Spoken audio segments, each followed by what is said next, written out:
So now let's open up the clinical tree, because what I'd like to show you now is some of the information that you'll be able to see here in the clinical document tree. So if you know the patient went to the emergency room, for instance, you may want to open up this folder and then clicking on this document. Again, hovering will give you a little bit of information, but in this screen now will be your full emergency report. And over here is your prints. So if you want to print this to scan or to review, you can do that as well. Immunizations Laboratory. So let's take a look at Laboratory where it's highlighted. Anything that's highlighted means that you have not reviewed everything in that folder. If you have viewed everything in all of the folders, this will all be not bold at all. These numbers at the end of each folder state that the number here states how many documents are under the folder, and this number means that there's one that I have not seen. So if we open up the laboratory, there's one lab result that I have not seen, and you can see right now that this renal function is a little more bold. It's a little hard to see because of the colors. If I click on that, it's going to bring the renal function panel up here for me. It looks like a regular report, and you can print here. And when you close your folder, you'll see that my laboratory is no longer bold, and there's 0 documents that I haven't seen. I've seen them all. So on this patient, I have seen everything. It's a really quick way to be able to see, is there anything new in this portal that I haven't seen? So once you've looked at the reports and you want to go back to the patient summary, if you go to the top of the portal here and you have some icons here, as you can see, when you click on this icon here and hover, it will say patient summary.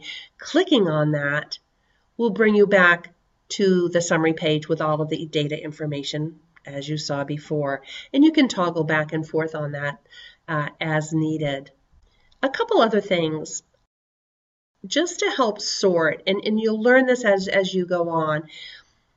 Looking up here above the patient summary screen is view by, and it defaults to category, which is, again, these are all different categories. Some people like to look at the service. Where was the service performed? By doing that, that's going to change all of these folders to the actual place of service. So if you wanted to look at Maine Medical Center and see just what was done at Maine Medical Center, you can do that. You can also do by author, which would be a provider, and then it would have all the providers' names. So you might just want to see just what one particular provider had done. And if you wanted to do date, it would bring up everything within a particular time for you to see what was done in the last month. Another way for you to sort is to go to the next box right here where it says look for, and if you put in emergency, it'll bring up just the folder with the emergency information in it. Just some quick ways to navigate the portal. Make sure you erase this so it brings up all the other documents. One more thing I'd like to share with you is the status.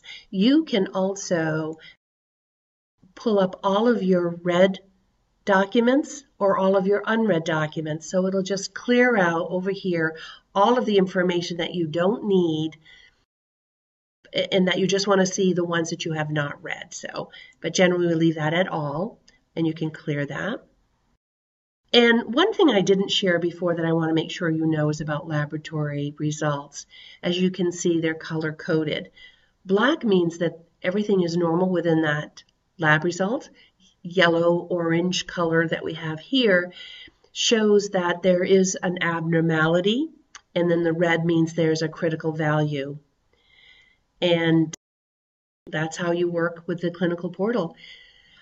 I hope this was helpful in helping you to navigate the clinical portal. If you're interested in more tools to use, then you can look under the work list demonstration as well as the notifications. Thank you very much.